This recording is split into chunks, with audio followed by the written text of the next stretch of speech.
क्या आप भी तैयारी कर रहे हैं बोर्ड एग्जाम या फिर कॉम्पिटिटिव एग्जाम? तो ये बातें आप लोगों को अपने स्टूडेंट लाइफ में इंक्लूड करनी चाहिए। एक मैं कहानी के माध्यम से आप लोगों को समझाना चाहूंगा। एक स्टूडेंट लाइफ में स्टूडेंट किन किन समस्याओं को झेलकर अपने सक्सेस की बुलंदी पर पहुंचता है। जब मैं क्लास 9th में पढ़ रहा था तो एक बड़े भैया थे, वो 10th का एग्जाम दिए थे, मैट्रिक का एग्जाम दिए थे। वो 2 बार फेल हो गए थे। जब मैं भैया से पूछने गया कि भैया आप बार बार फेल काहे कर जाते हैं, कैसन क्वेश्चन पूछता है, क्या बहुत हार्ड क्वेश्चन पूछता है, तो भैया पता क्या बोलते हैं, परीक्षा देगा ना तो बुझा जाएगा, समझ में आ जाएगा कैसन परीक्षा होता है जे। तो हम लोग को बचपन में लगता था कि बाप रे मैट्रिक का परीक्षा है, कैसा क्वेश्चन आएगा, क्योंकि बचपन में जिज्ञासा होता है कि मैट्रिक का परीक्षा है, कैसा क्वेश्चन पूछेगा, क्या पूछेगा। जब मेहनत और लगन के सामने सारा चीज फेल कर जाता है, जब मेहनत डट कर करते हैं तो सारा चीज, दुनिया का हर एक चीज आपको आसान ही आसान लगेगा। तो फिर हम लोगों ने जब 10th का एग्जाम दिया, बहुत अच्छा मार्क्स भी लाया। लोगों ने हमें रोस्ट करना शुरू कर दिया कि फल्ला बाबू का बेटा है, क्योंकि गांव में अक्सर ऐसे ही होते हैं, फल्ला बाबू का बेटा है, पढ़ने में बहुत ठीक ठाक जा रहा है। तो गांव वालों ने सोचा कि मैं इसे किसी प्रकार से गिरा दूं कि फल्ला बाबू का बेटा बर्बाद हो जाए। जब मैं 12th क्लास में गया तो गांव के लोगों ने मुझे चैलेंज किया कि अगर तुम 80% नंबर लाओगे तो मैं तुम्हें एक बुलेट गिफ्ट करूंगा। साथियों, मैंने क्लास 12th में इतना अपने आप को रगड़ा, क्लास पे क्लास, क्लास पे क्लास। हम लोग बाहर रूम लेकर पढ़ाई करते थे। आप लोग जानते ही होंगे जो क्लास 12th का जो पढ़ाई होता है पूरे जिंदगी भर याद रहता है, क्योंकि जो लोग घर से बाहर रह के पढ़ाई करते हैं उन्हें खुद खाना बनाना होता है, सारा चीज करना होता है। तो क्लास पे क्लास, भोरे से क्लास से क्लास, क्लास पे क्लास, मॉर्निंग से ही क्लास पे क्लास। दाल कच्चा पकाता था तो कभी भात। 25 मिनट का टाइम बचता था, उसी 25 मिनट के अंदर जैसे ही मैं आता था, बिना गोड़ हाथ धोए हुए कुकर में चढ़ा दिया खाना, फटाफट से वही 25 मिनट के अंदर में खाना खाना रहता था और क्लास भी करना रहता था। क्योंकि दोस्तों, एक गरीब घर का जो बच्चा होता है, बाहर गया पढ़ाई करने के लिए, उसके माता पिता ने कितने कठिनाई से उसे महीना में पढ़ने के लिए पैसा देते हैं। अगर डेली भूखे रहेंगे तो मर ही जाएंगे, अगर डेली क्लास नहीं करेंगे तो फेले हो जाएंगे। तो इन सारी समस्याओं को मैंने झेलते झेलते, कि गांव वालों ने मुझे क्या कहा है, तो गांव वाले ने मुझे कहा था कि अगर तुमने 80% लाया तो मैं तुम्हें एक बुलेट गिफ्ट करूंगा। फाइनली दोस्तों, मैंने 85% प्लस मार्क्स इंटर की परीक्षा में लाया। तो गांव वालों ने देखकर मुझे दंग हो गया। और फाइनली दोस्तों, जब मेरा रिजल्ट आया था तो जो शरीर का जो कंपन होता है ना, अपने आप में एक ठंडक जैसी महसूस होना शुरू हो गया था।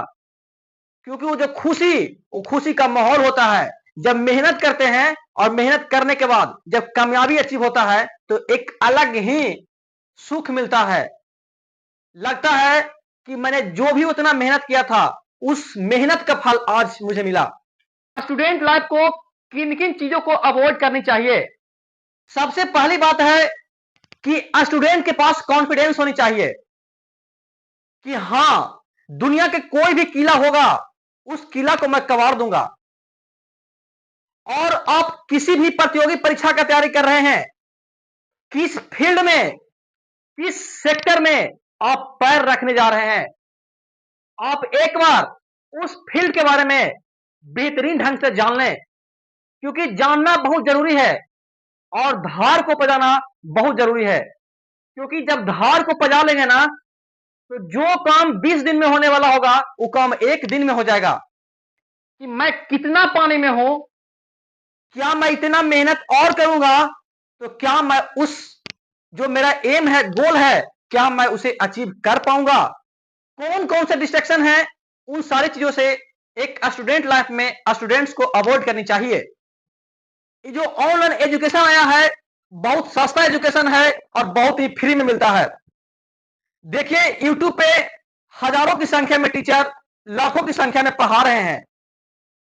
तो बच्चा को पहला गलती यहां पे ये नहीं करनी चाहिए कि कभी 2 महीना इस टीचर से पढ़ा, अच्छा लगा, समझ में आ रहा है, जैसे ही कोई टॉपिक हार्ड आया क्या कहता है ये टीचर बढ़िया नहीं है, बढ़िया टीचर नहीं है, चलो छोड़ो, अब नया बैच लेते हैं, नया कोर्स लेते हैं। फिर बच्चा क्या करेगा कि 3 महीना उस टीचर के साथ पढ़ेगा, 2 महीना उसके साथ पढ़ेगा। तो इससे आपको कुछ होने वाला नहीं है, सिर्फ और सिर्फ आप अपने टाइम की बर्बादी कर रहे हैं। पीडीएफ का जो मामला है, लोग कंटेंट कभी यहां से ढूंढते हैं, कभी वहां से ढूंढते हैं। लिमिटेड कंटेंट को रखिए, क्योंकि कहते हैं कि आप लोगों ने अक्सर सुना ही होगा कि 100 जगह पढ़ने से अच्छा है कि एक ही जगह आराम से बेहतरीन ढंग से पेशेंस धर के पढ़ाई कर लो, तुम्हारे लिए रामबाण साबित होगा। लोग क्या करते हैं कि फलना कोचिंग का पीडीएफ है, इसको पढ़ लो, सिलेक्शन हो जाएगा। ये फलना कोचिंग का पीडीएफ है, इसको पढ़ लो, नौकरी मिल जाएगा। जहां भी पढ़ रहे हैं, अगर आपका ट्यूनिंग टीचर के साथ कनेक्ट हो रहा है, उस टीचर का कोर्स लीजिए या फिर ऑफलाइन क्लास ज्वाइन कर लीजिए। जो भी अच्छा हो, ऑफलाइन बेहतर लगता है ऑफलाइन कीजिए, ऑनलाइन बेहतर लगता है ऑनलाइन कीजिए।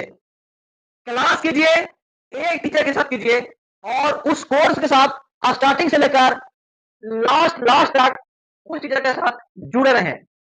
Avoid the distraction. पढ़ाई कम कर रहे हैं और बर्बादी ज्यादा हो रहे हैं कि जो सोर्स ऑफ मीडियम है बहुत ज्यादा हो चुका है। लोग पीडीएफ को कलेक्ट करने के पीछे पागल हैं। स्टूडेंट्स क्या करते हैं, स्टूडेंट्स की सबसे बड़ी गलती है,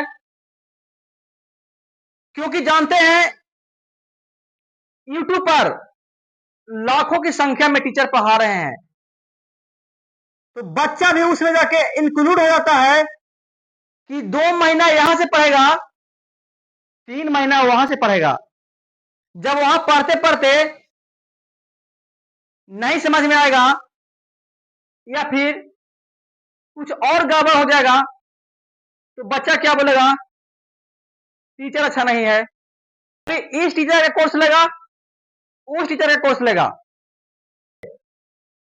सबसे ज्यादा रिजल्ट हो रहा है, इसका पीडीएफ ले लो, इसका किताब खरीद लो, इसका कोर्स ले लो, मेरा नौकरी हो जाएगा।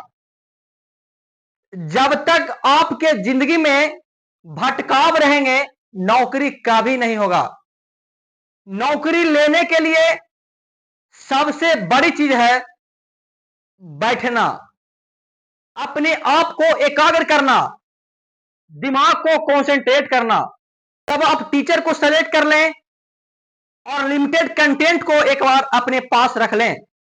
बाद क्या करना है कि आपको सब्जेक्ट वाइज डिवाइड कर लेना है कि हाँ हमारा कैपेसिटी है कि मैं दिन में 8 घंटा पढ़ सकता हूं और 8 घंटा में हम कितना विषय को कवर कर सकते हैं। 2 घंटा हिस्ट्री, 2 घंटा पॉलिटी, 2 घंटा ज्योग्राफी, 2 घंटा मैथ।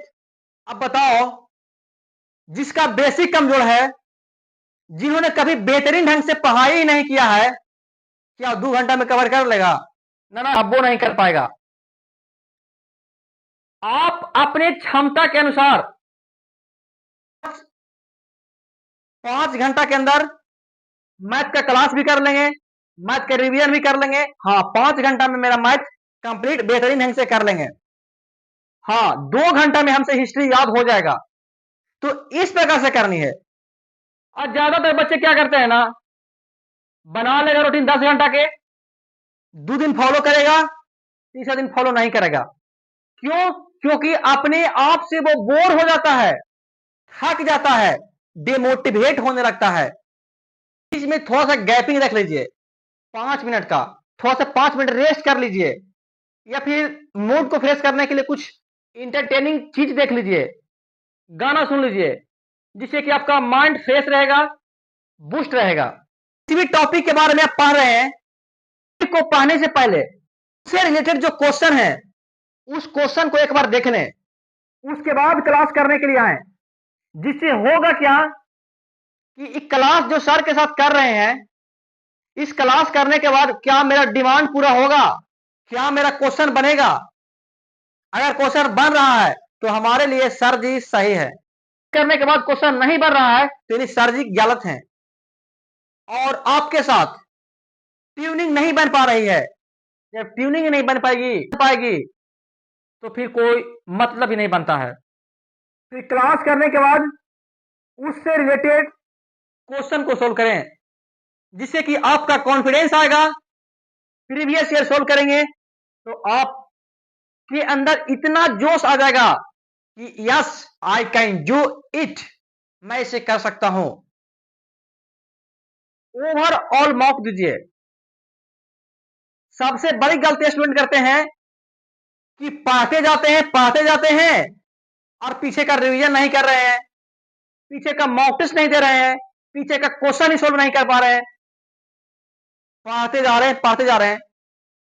ये जो ऑनलाइन जो एजुकेशन आया है ना, इसमें ज्यादा से ज्यादा स्टूडेंट जो है सिलेबस खत्म करने के पीछे भाग रहे हैं। क्योंकि आप सोचिए कि जो चीज आपको पढ़ना है वो सेम चीज भैया को पढ़ना होगा, जो भैया 30 साल से अभी तक तैयारी नहीं कर रहे हैं, उनका कोई भी सरकारी नौकरी नहीं हुआ है। क्या कारण रहा कि उनका सरकारी नौकरी नहीं हुआ? लेकिन कुछ आज के युवा ऐसे ऐसे जवान लोग आते हैं जो कम ही उम्र में नौकरी लेते हैं। क्यों लेते हैं भाई? बस एक कारण है कि उन्होंने उस चीज को समझ करके अपने आपकी जो पेंदा है उस पेंदा को प्लेन करके पढ़ाई किया है। उनके जीवन में भटकाव नहीं थे कि मैं पीडीएफ को यहां से कलेक्ट करूंगा, मैं पीडीएफ को वहां से कलेक्ट करूंगा। उन्होंने क्या किया कि एक टीचर को पकड़ा और शुरू से लेकर लास्ट तक सर के उंगली पकड़कर उन्होंने चलना शुरू कर दिया। लास्ट बात है कि 2 सोर्स रखें। पहला सोर्स जो आपने सर के साथ पढ़ाई किया है, दूसरा सोर्स क्या होगा कि उसी टॉपिक उसी मुद्दे से रिलेटेड कोई दूसरा पब्लिकेशन का बुक रखिए। जिससे होगा क्या, जो सर का जो नोट्स था उसको बार बार पढ़ते आपके माइंड में ऐसा सेट हो जाता है कि हाँ, पहला के बाद दूसरा, दूसरा के बाद तीसरा, इस प्रकार से लगातार। जो हम लोग बचपन में याद करते थे, A for apple, B for ball, C for kite, और डायरेक्ट सर पूछते थे कि बताओ एफ फोर क्या होता है, एफ फोर क्या होता है, एफ फोर क्या होता है। रुके सर, बोलते हैं sir A for apple, B for ball, C for kite. उसके बाद जा रहा है F for fish, sir fish. मतलब कि सर अगर डायरेक्ट पूछेंगे एफ फोर क्या होता है तो नहीं बताएगा, लेकिन बच्चा लगातार A B C D E F G ऐसे से करते करते बोल देगा, लेकिन डायरेक्ट नहीं बोल पाता है। उससे होगा क्या कि मान ले जाए एक एग्जांपल के तौर पर कि इस लाइन में जो सर का जो नोट्स था इसमें लिखा गया था, दूसरा नंबर में पॉइंट था कि अमेरिका का खोज किसने किया, तो कोलंबस किया। इस सर के नोट्स में है। लेकिन जो दूसरा पब्लिकेशन का बुक पढ़ेंगे तो कोलंबस होगा ऊपर आगे पीछे इस प्रकार से रहेगा। जिससे होगा क्या कि आपका जो माइंड है ना उस लेवल का ट्रेंड हो जाएगा कि हाँ, तुम कहूं से पूछो हम बता देंगे। हम लोग टेस्ट क्यों देते हैं? बच्चा लोग जैन धर्म का क्वेश्चन सोल्व कर रहा है ना, तो अगर उसमें बौद्ध धर्म का क्वेश्चन आ गया, बोलेगा जैन धर्म होगा, बौद्ध धर्म होवे ना करेगा। लेकिन जब हम लोग ओवरऑल पूरे हिस्ट्री को मिलाकर के जब क्वेश्चन देते हैं, तो उससे जो कॉन्फिडेंस बनता है ना, गजब लेवल का होता है, एग्जाम क्रैक करने वाला कॉन्फिडेंस होता है। तो दोस्तों एक बार आप सभी लोग कमेंट करके जरूर बताइएगा। मिलते हैं आपसे अगले वीडियो में, तब तक के लिए जय हिंद जय भारत दोस्तों।